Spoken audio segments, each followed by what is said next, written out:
it's a lot harder for us to get away from that impulse or that craving because we get stuck on it. Yeah. And it's like with OCD, you start obsessing, and then you're compulsively obsessing over it. It's that mental. The AfterMeth Podcast is an outreach tool to help men who have sex with men break free from the addictive patterns associated with chemsex, otherwise known as crystal meth or Tina. I'm your host, Dr. Dallas Bragg, a former crystal meth user, now recovery coach. Here you will find a repository of tools and resources intended to eradicate the epidemic that is plaguing our MSM population. Please note that the views expressed on this podcast are not to be taken as medical advice. Also, we will be talking about drugs and sex, so if you feel triggered to use, stop listening and contact your local emergency system and or your support network. Let's go. Hey, welcome back to the AfterMeth Podcast. Happy you're here. Glad you're here. Today, we're going to take another dive into neurodiversity, ADHD, all the good stuff, and how it relates to addiction, specifically chemsex addiction. You and I are taking together a journey, I think. If you look back at all the podcasts, I'm learning a lot, and I hope that you are too. And just so you know, I approach these podcasts, these subjects, as if I don't know anything. I try to go as 101 as possible with the guest, and that's for your benefit, but also my benefit, to be quite honest, because sometimes I make assumptions or I have biases, and I want to go very basic into the subject matter so that I can get a very clear understanding of where to begin. Sometimes that beginning part, if assumptions are made, you miss you're missing out on the whole issue itself, and you're misunderstanding it. And so I really want to dig deep into ADHD, ADD, neurodiversity, how it relates to addiction. Because if you listen to the first podcast I had with Daniel Gillison on it, you will hear that I admitted that I had a bias toward ADHD. I didn't know much about it. I had a friend who brings up her ADHD in every other sentence when we have a conversation. It doesn't matter what we're talking about, it comes up. And so I admitted that I have a little bit of a bias about it. I admit those things for your benefit because I want you to know that we're all human, right? And by the end of the podcast, if you listen to the whole podcast, you would have seen that my bias shifted. It evolved in my conversation with him. And it has since then. I desire to be as trauma informed as possible. I desire to meet everyone where they are with compassion and with empathy. But also, I'm human, and I'm going to admit the biases that I have. I'm going to admit that when I don't know something and when I'm at a disadvantage. And so I want you to know that, I hope that appeals to you, because I'm not trying to come off as something I'm not. But today we're going to take a deeper dive into this subject with a gentleman that he is a psychotherapist in New York City, and he works with people with ADHD, and he has ADHD, which I think gives another layer of depth to this subject. Please don't forget that there's a supplemental study guide that comes out with every episode. The link will be in the show notes. Please also don't forget that I really want the currency of your likes, your shares, your downloads. If you could rate and review the podcast. Right now, I just looked, and we have almost 1,000 followers on Spotify, and more than that on Apple Music. So really happy to see that. We're continuing to grow, but I really want to continue to see the podcast get into the right hands. And when I say hands, the ears, the eyes, the minds, the people around the world who want to listen, who need some type of resource. So without further ado, I'm going to bring my guest in. He is backstage, quote unquote. There he is. That's Brian Molloy. I'm going to introduce Brian to you guys, and I hope that you will, as we talk here, make sure you go and look at all of his websites and his Instagram pages, and just really sit back and enjoy this conversation and put your thinking cap on with me. But Brian Molloy is a mental health counselor LP who provides a compassionate, collaborative space for clients to explore their thoughts, emotions, and patterns. He integrates evidence-based approaches and modalities such as brief psychodynamic therapy and mindfulness with a focus on authenticity, empowerment, and self-understanding. Brian works with adults navigating sobriety, ADHD, relationship challenges, identity development, and issues of self-worth. I think we can all identify with that. His goal is to help clients build insight, strengthen coping skills, and create meaningful change in their lives. Welcome to the podcast, Brian. Oh, thank you for having me, Dallas. So glad you're here to shed some light for us who are hungry for knowledge around this topic. It's just more and more people are talking about ADHD, and I guess especially in my world of chemsex and crystal meth use. And I'll tell you, more and more people are coming to me saying that they're using crystal meth less for chemsex and more just to function as an Adderall kind of effect in their life. So we can get into that a little more. But if you don't mind telling us a little more about yourself and how you got into this field and why. Right. Well, as you said, I have ADHD. I was diagnosed in my late 30s, so that's not all that long ago. But I am also a recovering crystal meth addict. So I have that experience as well under my belt. And that is really what led me into the mental health field, was navigating my own sobriety and really trying to figure out what the underlying issues were.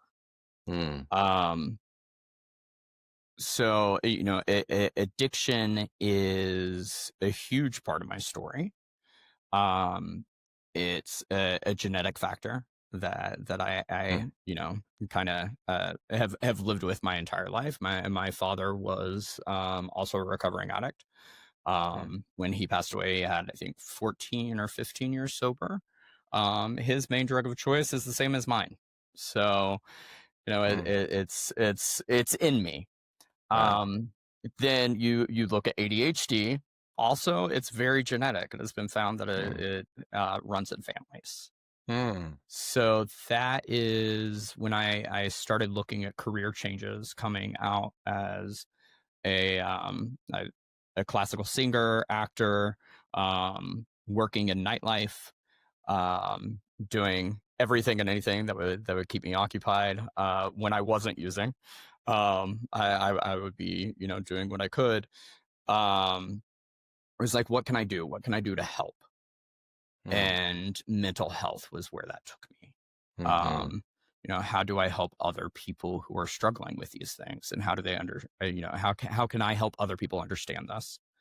And I am what you consider a wounded a healer, like somebody who has really went through the battlefield and has those scars. And that's how I help others. I have the experience firsthand of dealing with these things. Yeah. It's so important. And that's what I hear this a lot from men who want to go in my program is they say, my therapist is great, but they don't understand chemsex, right? There's that element of understanding that this world of crystal meth use, and whether anybody in the addiction industry, recovery industry wants to admit it or not. When you talk about men who have sex with men, crystal meth use, it's different. It's different. It's a whole different world, and it should be treated differently. But unless you have experienced it, if you have walked into that portal, then you really can't totally understand and relate to someone, in my opinion. I mean, there's some therapists I'm sure that have that ability to be that, maybe meet you where you are, but to actually have lived it, that's big, and that has to help your clients. Yeah, definitely. I know a lot of phenomenal therapists out there that have not been through what I've been through and are very helpful with people who have been what I have been through. And it's because they listen without judgment. But when you have someone that has been there and has that experience, there's just a level of understanding where you don't have to explain anything. You can say it, and I can just look at you and be like, okay. I don't have to ask a follow-up question. If you get the, the eyebrow raise or kind of me, squinting my eyes, I'm not doing that in confusion as a therapist who didn't have the experience. I'm doing that in, all right, where does this piece fit? Where is this layer? And that's what I'm navigating. And there's a safety when you are, especially a gay man who has sex with men, and then deals with chemsex, which is there's so much there. If I was to speak to most straight women, they would be shocked at the things that I'd say. My clients don't have to worry about that. That's right. That's right. Like I don't like saying that I'm never shocked, because I used to say that, and then a client said something and I was like, oh, all right, well, I'm a little shocked. And so I walk that back. I know how to handle that shock, though. So there are a lot of things that don't necessarily surprise me, or they don't necessarily faze me the way that they would someone else who just hasn't been there. So I think it's the safety that we have with each other. Yeah, safety, the psychological safety, that container you're in. And that's why a lot of people come to me too. And the same with you, I'm sure, is like you're saying, there's this instant relatability. There's a brotherhood even, right? That knowing you've been there, right? It's interesting because I had a client say that he went to a what is the sex? Is it SLA? There's SLAW, there's SCA, there's SA. There's a lot of them. There's a lot of them. Yeah. Is it Sexual Compulsive Anonymous? Something like that. Anyway, yeah. And it was a mixed group. It was heterosexual and gay and men and women, and one of the women said, this was like late in the year, and her sexual deviancy was that she had been with 3 men that year. And then he was like, right. By that time he had been with probably, I don't know, hundreds. Well, I mean, he had been with 3 men 10 minutes beforehand. Right, exactly. I mean, on his way. That's when somebody talks to me and they're like, oh my God, I was such a slut. And you're like, oh, well, describe slut. Like, I need you to let me know what you mean. That's right. By that word. Right. And I do that a lot in session with all of my clients. Okay, can you explain that word for me? Yeah. I need to know what your understanding of it is, because slut to me is not sleeping with 3 people, because I can do that walking down the block. Exactly right. Yeah. Which just goes to show like the disparity of knowledge, right? And then a lot of my clients will tell their straight friends, like some of the pieces of what's going on, and they're just like you said, the reactions you get can send you right back into this shame cycle and send you right back into silence and darkness, even if it's a raised eyebrow from a therapist or a friend, right? Right. Yeah. And with that is that, like, pointing out that raised eyebrow. So in emotionally focused therapy, we look at triggers. And it's a couples therapy modality. And that trigger can be something as simple as a raised eyebrow, which actually has nothing to do with whatever is going on. And then the partner just identifies that as a trigger. And that sets them off. And then they close up, or they get argumentative, or they do whatever that makes them do. We do that on a regular basis with other people, just based on experience. It's like, all right, well, that indicates judgment to me. So now I feel judged, so I'm going to retreat, and I'm going to close up, and I'm not going to share. Yeah. So if I'm, this is this is not what we were going to talk about, but Right. if I work with a lot of guys who are partnered, and the partner doesn't use and hasn't used. Again, Right. there's this Right. gap of knowledge, right? Mm. Something like, "Are you okay?" can be identified to that person as a trigger. There's Yeah. something about that question. Instead of, like, I had a friend too that was like that. Like, I would say to her, "Are you okay?" And she would fucking go off and like retreat and not, not text me back and all this stuff. She preferred, "How can I support you?" Right. Which is something now that Right. I ask more about. But if I'm in a relationship, I'm the meth user. How do I go about that conversation of saying that statement in and of itself isn't quote unquote bad, but it triggers me? So do you just say, "Here's an alternative," or how do you approach that? Yeah. So I work with a lot of couples or just people dealing with relationships, and I work with a lot of individuals who are not addicts themselves, but Mm-hmm. have partners who are addicts, Yes. to learn how to communicate and understand better. Yes. Yeah. Um, one of the ways to really come about that is I always recommend that you get in a calm space Mm-hmm. to actually talk about those things, because whenever you're Yeah. in the heat and you're stressed or you're triggered, you're not really Mm-hmm. going to be able to hit it head on. So what you want to do is be like, "Hey, I feel triggered. Can we come back to this in an hour? Can we come back to this tonight?" Okay. And you come back to it. And then you talk about how you can communicate and what would be a better way to communicate that. How could I have said this better? How can I support you? Is a really good one. Are you okay is very broad, Yeah. and it can be triggering for some people. Yeah. Also, tone. It can make a huge difference. That's my Right. problem. Yeah. Right. And gay men in general have a problem with tone. So, we have to look at that stuff.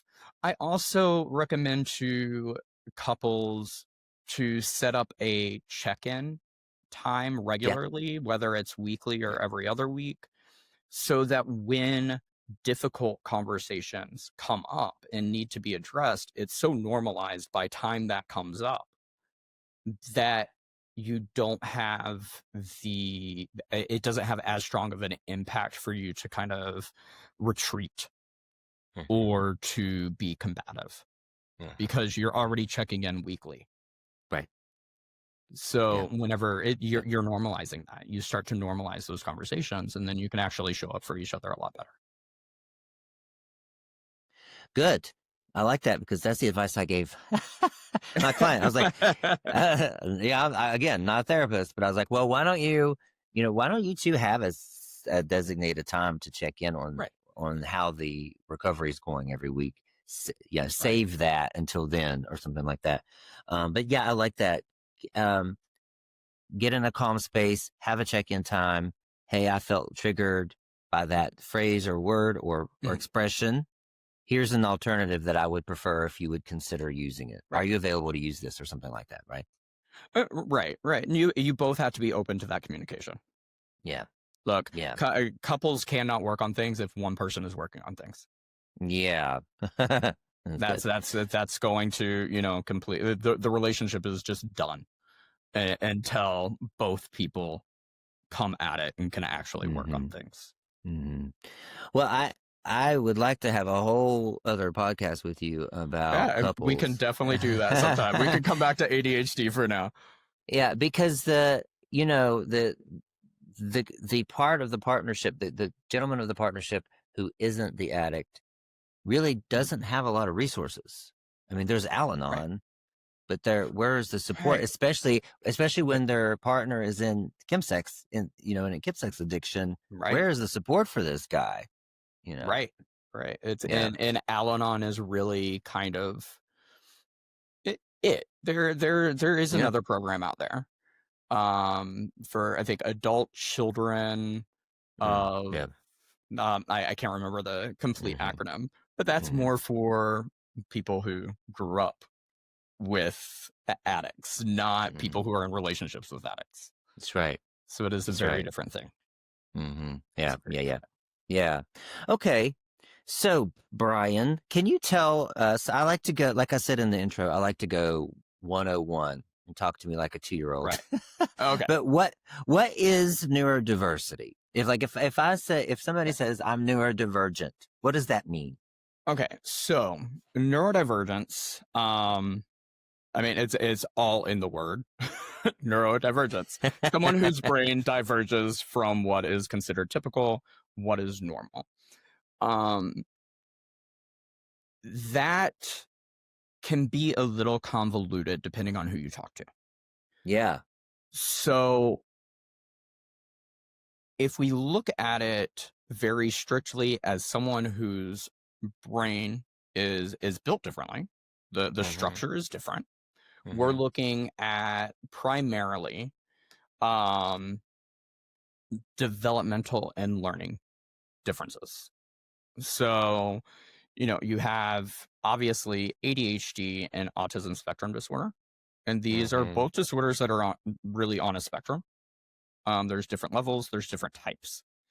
You also have dyslexia, dyscalculia, dysgraphia, and dyspraxia, um, which are, basically the way your brain processes things. Within ADHD, the biggest structural difference is the prefrontal cortex is usually a little bit smaller whenever you're born, and as you're a child, it develops a little bit more slowly. Um, and there's an actual structural difference that you can't see on a typical MRI. It takes more testing than that, but there is an actual difference.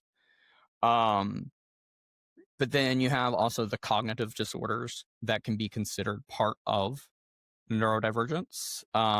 So that would be auditory and visual or nonverbal learning disorders. And then you can add on another layer to this. And this is where it gets very confusing and very complicated. Let me see. The psychiatric and mental health conditions that you can add on to it. Because Okay. yes, as a mental health counselor, I work with ADHD and autism. Like I work with these things. Okay. And there is a mental health component to it because it's affecting executive dysfunction and all of that kind of stuff. You add in these psychiatric mental health conditions, and you have bipolar disorder, obsessive compulsive disorder, Mm-hmm. and I mean there's a huge list that you can add on to this, like Tourette's, epilepsy it can be considered part of it. Schizophrenia. Schizophrenia, yes, Yeah. that could be considered part of it. And the biggest one is PTSD Mm. or complex PTSD, which is, I'm sure you have had people talk about these things before On the or no? podcast. Not. Yes. It hasn't been the specific topic. I'd like Okay. it to be. It's finding the Okay. people who can All speak right. to it. Right. So PTSD is exposure to one traumatic event, and that's your effect. And there's a lot more to it. I'm not going to go too in depth. Complex PTSD is someone who is repeatedly exposed to traumatic events. And it doesn't always have to be one thing, it can be several things, and it compiles. People in addiction, especially crystal meth addiction, tend to have a lot of complex trauma. There's a lot of repeated trauma in their history. Mm-hmm. Now, complex PTSD has a lot of similarities with ADHD. Reason being executive functioning. Mm. And the way it reprograms the brain with just dopamine and the way that the synapses start to fire is very different in complex PTSD, and it has the same type of executive functioning issues as So ADHD does. what is executive functioning? Okay, good. So executive functioning is really when a person has issues. Well, executive dysfunction is when somebody has issues with the control center, so to speak. So your control center is planning, focus, organization, self-control, Hmm. memory, all of that kind of stuff. So you have problems with procrastination, you get overwhelmed easily, there's emotional dysregulation. And this all happens in ADHD, this all happens with complex trauma. And having to navigate all of that becomes very overwhelming and very difficult. So adding some language to that is very helpful for people with ADHD. Um, yeah. Yeah. So that's executive functioning, executive dysfunctioning. It's like, how do I initiate and take charge and do what has to be done? Okay. Okay. So if a client says, they have this dirty room Mhm. or they have laundry to do I love the and laundry one. and they can't initiate it. They can't get Right. it done. Right. I've Right. heard clients tell me or people say, well, it's my ADHD. Yes. Yes. 100%. So Okay. let me describe this to you. So something like laundry, and I actually use this example quite a bit. For a neurotypical person, you think to yourself, all right, I have laundry. Let me sort into the proper colors. And then I'm going to put this load into the washer. And then I put the soap in. And then I push start and I let it go. And then when the alarm goes off, I move it to the dryer and I put it in with some little, the little fabric sheets or whatever. And I dry it. And then I fold it. And then I put it up. Somebody with ADHD looks at laundry and says, shit, I have 20 things to do and I have to do them all right now. So in my head, I am already sorting the laundry, putting it in the washer, putting in the soap, putting it in the dryer, putting the dryer sheet in, folding it and putting it into the dresser drawers or the closet before I've even looked at the laundry. So I'm already fatigued. I'm already tired. I'm dealing with task paralysis at this point because I don't know where to start. And it's obvious. Well, you start by standing up and making your piles. And task paralysis is one of my biggest issues, actually, with ADHD. It's something that I deal with quite often. And sometimes I need somebody to just be like, all right, let's do this. And not that they are doing it with me, but they're with me while I'm doing it. And we call that body doubling. I have heard that. Yeah. I didn't And know what that meant. body doubling is it's great for people with ADHD. It's really, it's like a study group. Yeah. It helps you do what you need to do. Yeah. Whether you're doing the same thing or doing something different, that's great. I have a friend that several months ago, I was talking about body doubling and he needed to do something. And I went over to his place and I wasn't doing anything. All I did was I went over there and he ended up doing everything he needed. And he looked at me and he goes, this shadow peopling is really great. That's a whole different thing. Yeah, I'm like that's not exactly what it's called. And this is also somebody in recovery. So shadow people to people in recovery with crystal meth, completely different thing. Yeah. I'm like, but if this is how you remember that it's helpful Very for you, different. it's okay. Yeah, it sounds like when my son was little and it was time to clean his room. Right. And I knew that I had to give him one task at a time. Yes. Go and pick up all of your socks, put them in the hamper, and then come back. Right. Now go and pick up all your shirts, and because otherwise it was too overwhelming for him. It becomes too much for the ADHD brain to handle Mm-hmm. at one Mm-hmm. time. Task paralysis is a big issue. You'll also hear it called analysis paralysis, Yeah. because you get stuck analyzing what needs to happen first, and it becomes a problem with organizing, or um, time blindness is a huge thing for people with ADHD who they miss appointments, and they miscalculate how long it's going to Mm-hmm. take to do something, and they get stuck in the analysis paralysis or task paralysis of it all, Mm-hmm. and they're just going over in their head, just, all right, what am I doing next, what am I doing next? And then, I sat down several months ago on a day I didn't have anything to do. I sat on the bed and 4 hours passed. I was like, what the hell did I just do? Mm-hmm. Because I was trying to calculate a day in my head, but I didn't have anything that actually needed to be done. And that never happens. I always have Mm-hmm. stuff that needs to be done. So that Right. day I was like, I don't know, like I need to make up stuff to do. Mm-hmm. But I lost half of the day. I So mean, a you lot of get this, stuck. yeah, a lot of this sounds like when you are high, because I used to get Mhm. stuck like that. Like I knew Right. I had to do something, but I could Right. not get Right. Right. off the bed.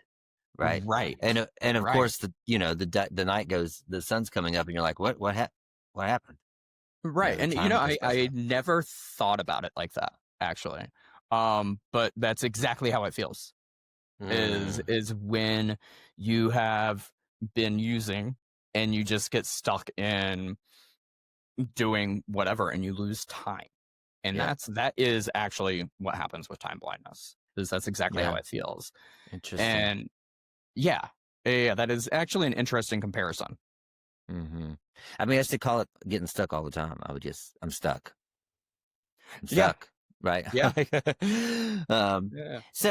okay. So executive functioning in terms of the control center is dysfunctioning. You're having trouble planning, focus, organizing, self-control, and memory. So I'm Mhm. assuming that that's going to bleed over into trying to deal with a craving or a trigger in Yes. addiction, right? Yeah. Yeah. Yeah. Yeah. Yeah. It's because we also have problems with impulse control. Right. Right. Um, it doesn't mean that that is an excuse to give in to the impulse, Sure. but Right. it's a lot harder for us to get away from that impulse or that craving because we get stuck on it. Yeah. And it's like with OCD, Mm-hmm. you start obsessing, and then you're Mm-hmm. compulsively obsessing over it. Hmm. It's that mental uh preoccupation. Yeah. Yeah. Yeah. Yeah. So if I'm helping two people with cravings management Mhm. and one of them is diagnosed with ADHD or some type of other neurodivergency, if that's the word, how do I coach them? How do you, maybe even in your own experience, how Mhm. do I coach them on not obsessively um, fixating on the craving? How do I manage that if I have ADHD? Right. And that's challenging. That's very, very challenging. So a tool that I use, and it's not just for like cravings, this is used for people who do self-harm. Mm, Um, they hold ice cubes mm, until it burns. People with eating disorders do these type of things whenever they're trying to get past a craving. interesting. Something that I do is I don't hold the ice cube, but I will take an ice pack and I'll put it on the back of my head. Okay. And I do that whenever I'm triggered by anything emotionally. And since I have my own trauma, my own issues that I Yeah. have to, keep in check whenever I'm working with clients. So Hmm. sometimes I'm working with a client and I'm doing great, but at the end of that session, I need to do what I call a reset. Uh-huh. And sometimes breathing exercises work. When it's very strong, you need something that's going to pull you out of your body a little bit and reground Yeah. you. And the Yeah. ice pack on the back of your head, under your armpit, works really well for a lot of people. Hmm. And just holding it there for really as long as you can. Hmm. Um, Ice plunges are great for shocking the nervous system for people who Hmm. deal with trauma. It's good for people with ADHD or in recovery Mm-hmm. as well, because it's your nervous system is what needs reprogrammed. Yeah. And when Yeah. you're stuck in an obsession, you need something that's going to pull you out of that obsession. Mm. It So I sounds like just find ice to be very beneficial for that. yeah. Yeah. Isn't that a tool too in DBT, dialectical Yes. behavior therapy? Yeah. Okay. Yes. Yeah. The dunking your face in the ice. Yeah. And I mean, DBT is a great therapeutic practice for people who are dealing with strong emotional deregulation as Okay. well. So it's Okay. good for um, people dealing with crystal meth addiction. And Mm-hmm. it's the gold star for borderline personality disorder. Yeah. Yeah. Yeah. I've heard that. Okay. Okay. Okay. So then when we're on some type of medication, and I Right. guess does everyone, I guess it's a spectrum, right? So does everyone who's Mhm. been diagnosed with ADHD need to be on medication? No, Okay. no. Um, so it's interesting. There's different types of ADHD. If you look at the DSM-5 TR, you're going to see it's very basic. All right, you have hyperactive type, you have uh see, and my ADHD just kicked in and I forgot the type that I have. Um wow. Where's my head? Um Inattention. Sorry. Inattention. So you have the Inattention. inattentive and the hyperactive types. Okay. Or you have the, the combined. But there's actually, 7 types where you have limbic, temporal, like there's several different types. Ring of fire, where your brain is just affected differently. Mm-hmm. Medication works for some of that, but not all of that.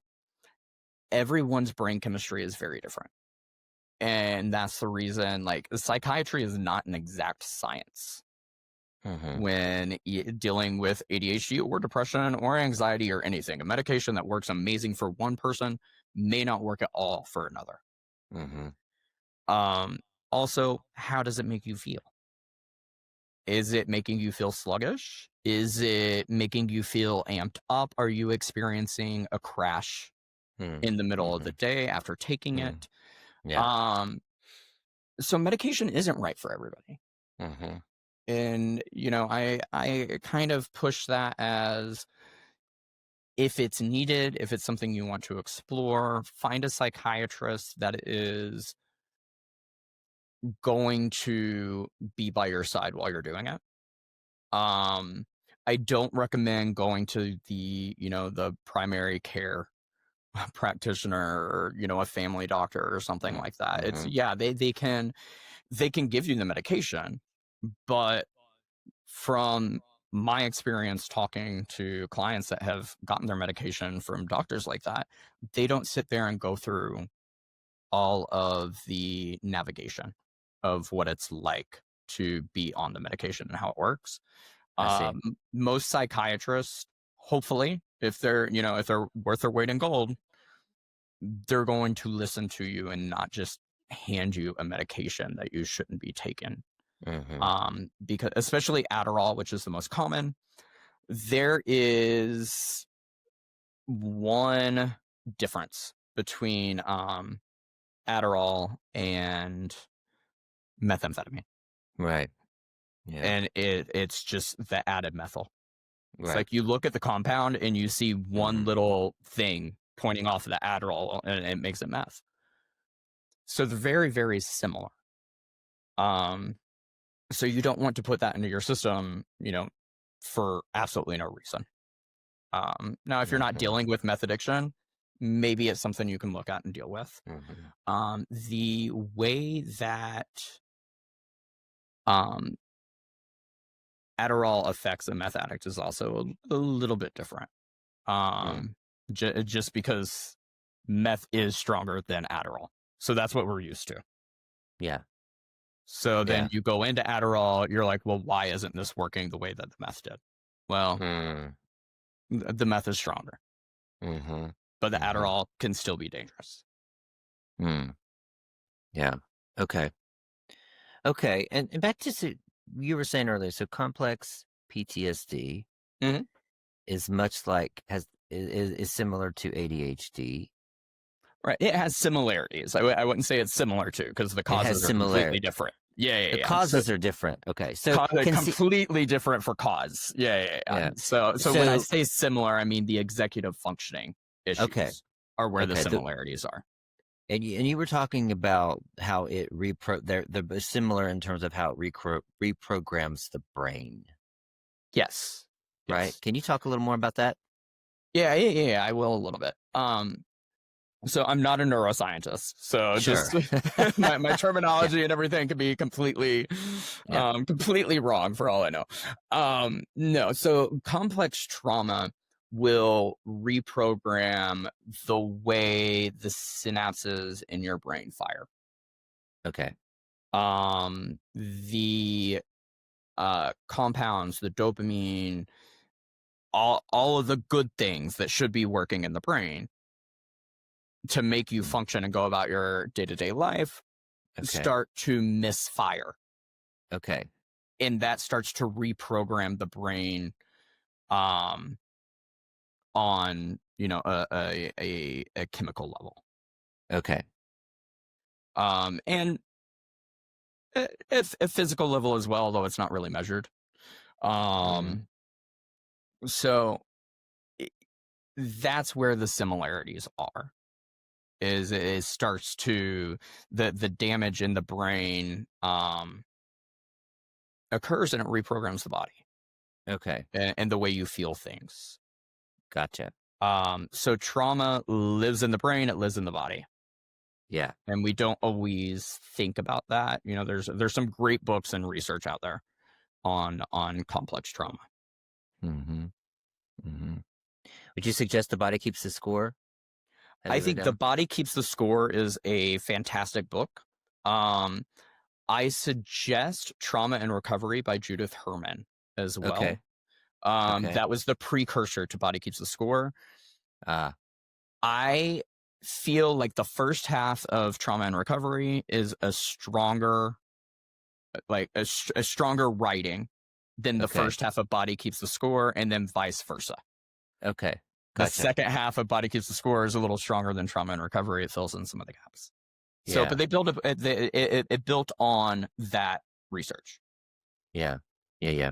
Yeah. Okay. So, It's so when you're saying that it affects the way we feel things, so how does a yeah. person with ADHD, how do they feel things differently? So we feel things very strongly. Okay. We deal Okay. with emotional dysregulation. Um, there's also rejection sensitivity dysphoria is something that happens Oh with people wow. with ADHD a lot. Okay. So someone with ADHD not being directly invited to a party that Hmm. all the friends are invited, like there's 5 close friends. Everyone is going to this party, Yeah. but the one with ADHD didn't get a direct invite. They won't go. They'll be like, well, I wasn't invited. Because in their head, they were rejected. They were left out. And they take that as this huge, like, affront. And it really hurts them, Hmm. even though it wasn't, meant to hurt them. Um, and it's interesting how that works, because I was always like that. And Hmm. whenever I found out that that was actually something, like I found out about ADHD and then I found out about this thing, I was like, oh, well, that made Hmm. sense. Like everybody would Hmm. wonder where I was, but I was like, I wasn't invited, Yeah. which it hurt my feelings. And then I personalized it and they're like, of course you were invited. It was an open invite. Um, we feel those things very strongly, but also, a breakup hits us stronger Yeah. than it's going to hit somebody who is emotionally regulated. Our emotions are just stronger. They're more intense. Hmm. And it takes a lot of work to navigate all of that. Hmm. It's exhausting. Honestly, it's exhausting dealing with my emotions. Yeah. Which, you know, it makes that's the meth addiction. It was like, all right, I could pick up meth. And for those first few hours, first 24 hours even, I'm good. I'm like, all Mm-hmm. right, I feel kind of like what I think normal would feel like. Of course, my energy never went towards things that were productive and good, but Right. you know, I felt like if it had, if those things had been in front of me, I could have done it. It also numbed those emotions, those strong emotions. Right. Right. So going back to that to keep using was a strong thing. So whenever you get sober and you're having to face all of your emotions, you're already dealing with a challenge. Throw in ADHD where everything is intensified. Mm-hmm. Mm-hmm. It can be a lot harder. Yeah. Okay. So somebody who has all this going on in their mind. So there's one guy who has that I talked to. He has BPD, I guess, Borderline BPD, personality disorder. borderline personality, and Yeah. he's talking about the over analyzing that's going on in his head all day, every day. You know, Right. did I take Right. that wrong? Right. Is it me? Is it them? The meth Right. puts a silence to Yeah. all of Yeah. that, Yeah. right? So I'm guessing somebody with ADHD, somebody with any of these neurodivergent, would you say disorders? Yeah. Yeah. I would call it a disorder. Disorders. I would say their reward for doing meth is even stronger than a quote unquote normal person, because they finally get a relief, not just from their trauma, Yeah. but from every day analyzing every day the voices and dealing with the strong emotions. That they get a break from all of it. Right. It's a huge break. It's just like, oh, I can breathe. Not literally, because that shit really fucks with your lungs, but like, Right. Exactly. you know, emotionally, you can breathe a little bit. And is the come down then worse because, you know, your emotions are all fucked up when they come down because of what's going on in your brain trying to rebalance? So as someone with ADHD, is it even worse? I wonder. I would suspect that it is. You know, since I have ADHD, that's the only experience I personally have on the come down. Right. And I don't know of any studies that have really studied that part of ADHD in the come down. I would say it is a lot more strong, because even people who are just dealing with coming off of Adderall go through a huge rebound on trying to get back to what their baseline was. And sometimes that can take weeks. Yeah. Yeah. Okay.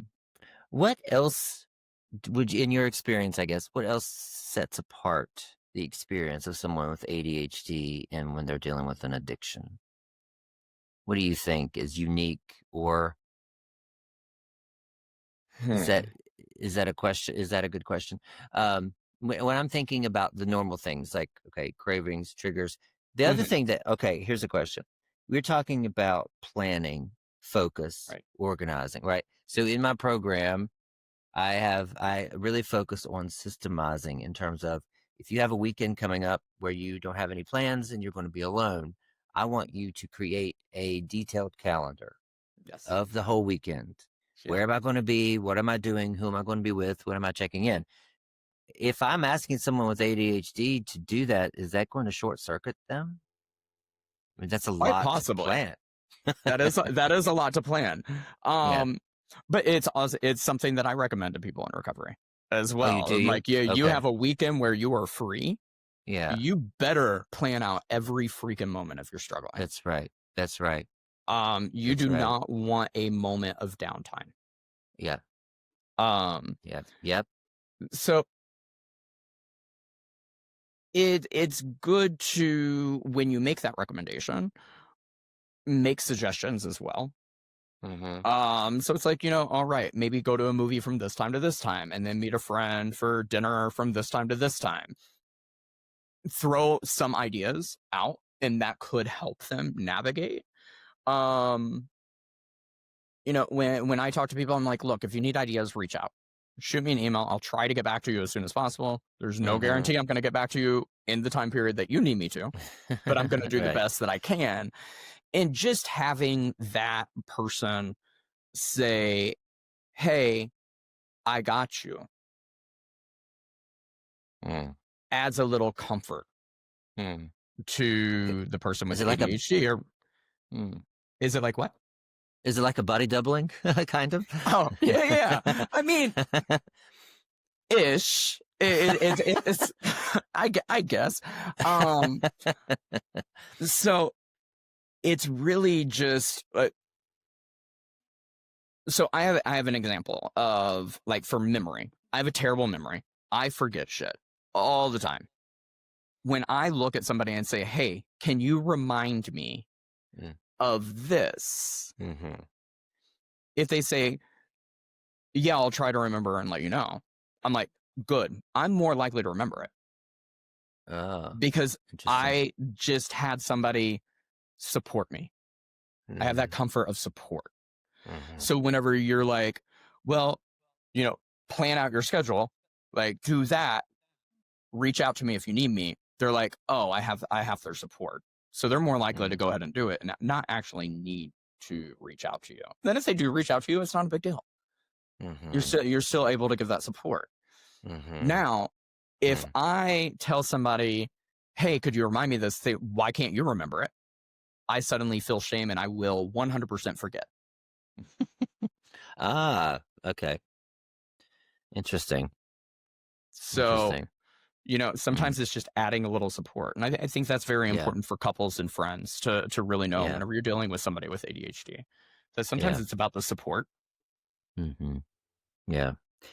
Yeah, I think that's a mistake I've made in the past. And, the last podcast we did when I mentioned my my friend, even before that, I had another friend and we worked together and late for work every day, right? And when she said I'm on my way, that meant she hasn't even got dressed yet, right? And lost her glasses every day, just constantly all that stuff. And I think I just made fun of her a lot and talked about her a lot, in a very pompous way, probably.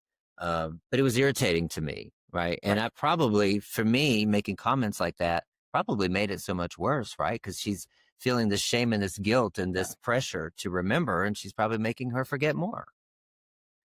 Yeah, and it can. And we've all made those mistakes. Even like, I've made those mistakes with people. I'm a lot more cognizant of it now, and I try to be more aware of it now. But we all make mistakes. It's just, how do we correct that moving forward? Yeah. How do I say, hey, I see you. I'm sorry, I may have been a bit of an ass. Yeah. Okay. So if I've been diagnosed with ADHD, and part of what you said, self-control, right? Impulse control, memory. I think that for the listeners, it's more even evidence if you've been diagnosed for ADHD to do what I said in terms of in early recovery from Chemsex. You can't rely on self-control even in a quote unquote normal working brain. No. Right? Much less a neurodivergent brain. And so if you can't rely on self-control, if you can't rely on willpower, then you're going to have to set up enough barriers and safety nets in your day, in your week, in your weekend, in your life, so that you don't have a choice not to use. Right. If right? I mean, there's more of a reason to do that, set it up that way. Right. So when you enter early recovery, and this is for anyone, I recommend putting up every roadblock and hurdle you can. It's not going to stop you, but it's going to give you pause. Right. And that pause may be the additional 30 seconds you needed to get through that moment of weakness. Moments of weakness are going to happen. Relapse happens. you just have to move on from it and Mm-hmm. try not to beat yourself up for it Mm-hmm. because it's part of life. Um, and I think something that I have seen a lot in the recovery community is other people shaming people for relapsing Yeah. Oh yeah. and instead of showing empathy for it. And showing empathy doesn't mean saying, "Hey, you're fine. Everything's great. There's no consequences." It's Mm-hmm. saying, "Hey, come back. I got you." Mm-hmm. Like, we're in this together. Now, maybe I don't have the support or the strength to give that support to the friend that just relapsed. Maybe that's taking a toll on me, but being like, Mm-hmm. "Hey, I love you. Come back. I need to take a little space for myself. I don't want you to feel shame, but Mm-hmm. I also have to look out for my recovery." That's also Mm-hmm. acceptable. Mm-hmm. Mm-hmm. We need Yeah. to lead with more empathy. Mm-hmm. In cities with stronger, recovery, programs, like, and by stronger, I really mean larger. Mm-hmm. There's more Right. going on, but Right. what do you do when you're from a small area? Yeah. You know, you have to come up with other ways to be occupied. But staying as active as possible in early recovery is very important. Mm-hmm. Um, Stay busy. Yeah. Yeah. Yeah. Stay busy, put as many roadblocks and hurdles as you can. Right. Everybody that's listened to this podcast knows that I'm a big proponent of that. We don't want to. A lot of guys are like, they don't want to feel infantilized, right? Hmm. They don't want to Right. feel like they're a Right. child. But there's really almost no way around it, because to Yeah. me, and you tell me if you agree with this, but I always tell people, look, you have to, if you're not going to go to rehab, or if you just got out of rehab, you're going to have to duplicate that experience now. Yeah. So what do you do in rehab? You don't have access to your phone, or it's monitored, Right. Right. right? Somebody tells you where to go at all times. Your Hmm. whereabouts are always known, right? Right. You're connecting in groups every day. Right. So Yeah. even if you just take those three things and say, I don't have access to my phone, or I'm going to block the apps off my phone so that I can't download Hmm. them. Right. Right. I'm going to tell Right. people where I am at all times. I'm going to have a plan. Like, I'm going to be checking in with people. Like, you're just duplicating that experience because it worked. There's a reason why it worked. You're abstinent Right. in that container. Right. Right. Yeah. Yeah. I Yeah. wondered if you Yeah. agree with me on that. No, I fully agree with you. It's sometimes you have to look at yourself in the mirror and say, "All right, well, if I don't want to be treated like an infant, then I need to fucking grow up." Right. Exactly. Yeah. I'm glad you Uh, said that. I mean, it's the harsh reality. It's like, Right. that's what I would tell a client. Yeah. Right. And I have said that. Like, you don't want to be treated like an infant, but you're acting like one right now. Right. Yeah. Right. And sometimes, you just need to point it out sometimes. Yeah. Yeah. Um, and in early recovery, yeah, that's really how it is. It's like, all right, I kind of need somebody to baby me. I know I did. Yeah. Like Right. I needed Yeah. everything like basically planned out to a Mm-hmm. T for me. That's right. Um, Yep. and would that work for me now? Probably not, but it did then. Mm-hmm. Mm-hmm. And that's what was important is it did when I needed it to. That's right. And it's not Yeah. what I wanted. I did not want that Yeah. at all. No, no one At does. all. Yeah. So it's, sometimes you, what you want and what you need is not always the same thing. That is exactly right. And Mm-hmm. I use that in recovery a lot. I use it in psychotherapy, but I use it in recovery a lot Mm. because when people are looking for their sponsor, Mm-hmm. and that's a Mm. very important thing. If it's somebody in Yeah. recovery in a 12-step program, Mm-hmm. what I wanted in a sponsor was not what I needed in a Mm-hmm. sponsor. Mm-hmm. And thankfully, I realized that whenever I came into the program, Yeah. because I went for what I needed, not for what I wanted. Yeah. Yeah. Lovely. I like that. Mic drop on that one. Before we talk about your practice, is there anything I missed that would be important to talk about today in terms of ADHD, neurodivergence, addiction? Right. I mean, there's so much to really to talk about. There's a lot there's a lot here. I think one of the most important things whenever it comes to ADHD and addiction is stop saying you have ADHD whenever you don't. That's a problem we're running into it. Like, I go into meetings and people are like, oh, my ADHD. And I'm like, bitch, you're just neurotic. Yeah. Like, has nothing to do with ADHD. Yeah. Granted, it is fairly common. Right. So ADHD and substance use disorder, not just crystal methamphetamine, but in substance use disorder is around 20 to 30%. Okay. Is what studies show. Now, in studies of crystal meth users, you average anywhere from 20% to around 50+% in those studies whenever they're studying crystal meth addicts that have ADHD. Okay. So there is a large percentage. And that's important to know. But whenever somebody just starts saying they have ADHD and they don't, it starts to stigmatize those that actually do deal with it on a regular basis. Yeah. And we need to remove that stigma because we are already dealing with shame as addicts. We are already dealing with shame as gay men. Why the hell do we need to add more shame onto somebody? That's right. Because we're adding more stigma. And then you have all these other factors that play in. Like, the person may also be dealing with shame about, their HIV status, because that's something we run into. Yep. So how much shame can one person take? That's right. So that is so important. We need to get away from just saying, oh, well, I have ADHD when we don't. If you want to get diagnosed, go get diagnosed. Yeah. You can easily do that for whatever reason it is, or for the purpose. That's going to be dependent on who you see.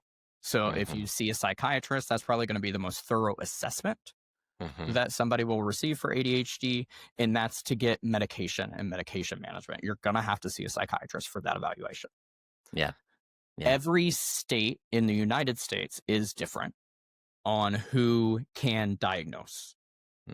So you'll hear some people say only doctors. You have to have a PhD or a PsyD to diagnose. That's not true. Every state is different. Now, in Canada, I do believe that actually is true in Canada. But I'm not 100% certain. You have to check the laws, and you really have to look into it, because it's dependent on location, on where you can get diagnosed. So, I know in New York, a clinical social worker can diagnose you. A mental health counselor with diagnostic privilege, they can diagnose you. It depends on the purpose. For medication, you're going to have to go to a psychiatrist, because they're the only ones that can give you the medication. So they need to do the assessment. Now, for working with a therapist and trying to learn how to regulate everything, you can do that with anyone that is labeled under a psychotherapist, social worker, mental health counselor, marriage and family, professional counselor. There's so many different licensures that are covered in different states. So that is very important, and that information does need to be out there for the listeners to know if they think that they actually deal with ADHD. They should learn that stuff. Good. Thank you for the statistics. I even asked you for those and forgot to ask. I almost forgot, and I was like, oh no, I do have some statistics here that I can provide you. That's good. I like this. I mean, stigmatizing each other even more. I mean, I always say you can't solve addiction with what caused it, which is mostly shame. Right. So, okay, well, let's take a look or talk about your practice. You're in New York City. You're a Yes. New York NYC-based psychotherapist that specializes in LGBTQ plus issues, ADHD. So what is CNM? Consensual non-monogamy. So consensual Oh, non-monogamy, or ENM, ethical non-monogamy. ethical. Right. Okay. Yeah. So you hear both terms used. Yeah. Um and a lot of gay couples are non-monogamous. It's just to what extent. That doesn't Right. mean that they are polyamorous. It just means Mm-hmm. that there's some sort of openness to the relationship. And you therapize the group or whatever, Well, or usually it's an individual or the couple. oh, the It couple. Okay. depends. Okay. But yeah. So we deal with the couple or the primary couple, or Okay. it's just one person trying to navigate their own Yeah. Yeah. non-monogamy with their partner. So Interesting. when dealing with that stuff, I do recommend like drawing up contracts Mm, of what's acceptable and what's not, which sounds very yeah. businesslike, but Yeah. it takes away the gray area of, well, maybe I could get away with doing this because the way Yeah. you perceive something may not be the way your partner Mm-hmm. perceives something. Mm-hmm. Yeah. Yeah. Interesting. I dated a ethical non-monogamous couple once, and the rules were very precise about Yes. when we could sleep Yeah. with each other, what was allowed, how they got stuff. It was interesting. Right. And dealing Yeah. with polycules, like a polycule is like a couple God. that it's like three or more in a Wow. relationship together. That Yeah. gets even more complex because that I can't imagine. the primary relationship has to be very strong before you can bring in Yeah. Yeah. anybody else. Interesting. Yeah. Okay. Sorry. And then substance use and trauma. Yes. We're going to put your Instagram page in the show notes. Okay. Breakthroughs with Brian. You're currently accepting clients? Yes, I am. I have some spots open. Scheduling can be a little complicated, but I am accepting clients at the moment. And only New York City or anywhere? New York State. New York State. I mean, sorry. New York Okay. State. So yeah. Okay. I primarily see people via telehealth. So anywhere in New York State, as long as the client is located here, I can see them. Okay. Great. Good. Anything you want to say that I see you have Mending Hearts Men's Group, Healing After Heartbreak. Yes. And that is a men's group that is currently not running. Okay. But it runs when we have enough people interested. Okay. At a certain time, because you need a certain amount of people to do a group therapy. And So, breakup, separation, divorce, whatever brought you here. Yeah. Okay. So it's all about heartbreak. Like that.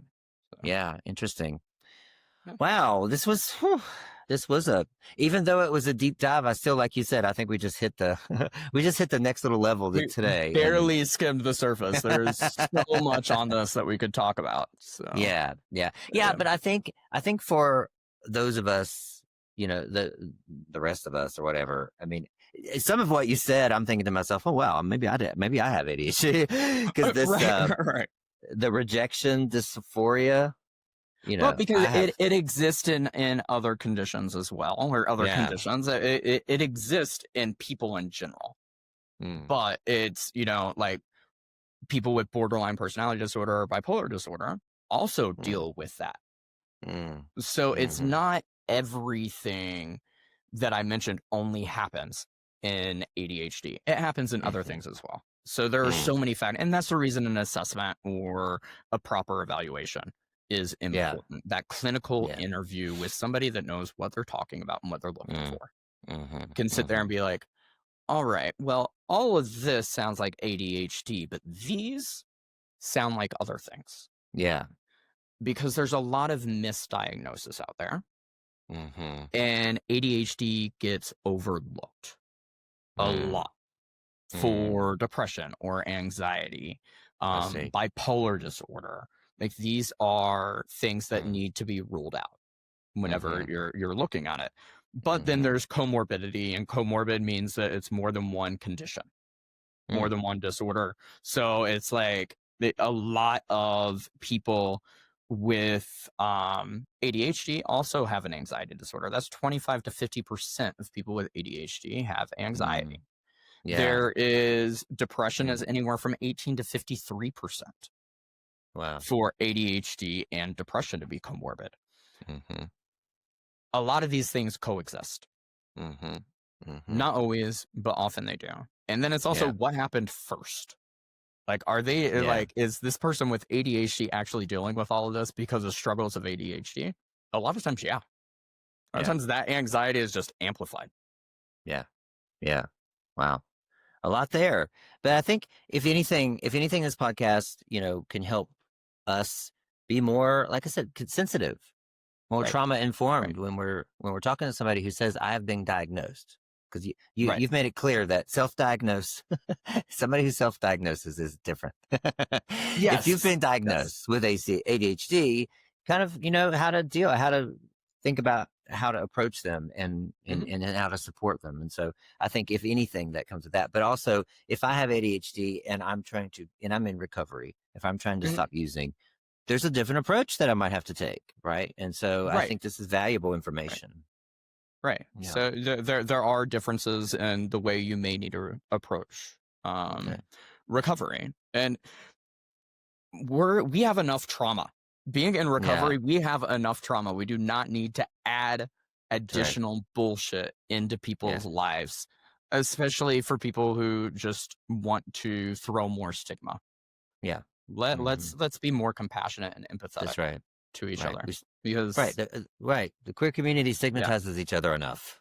It's horrible. It's horrible. We have enough against us.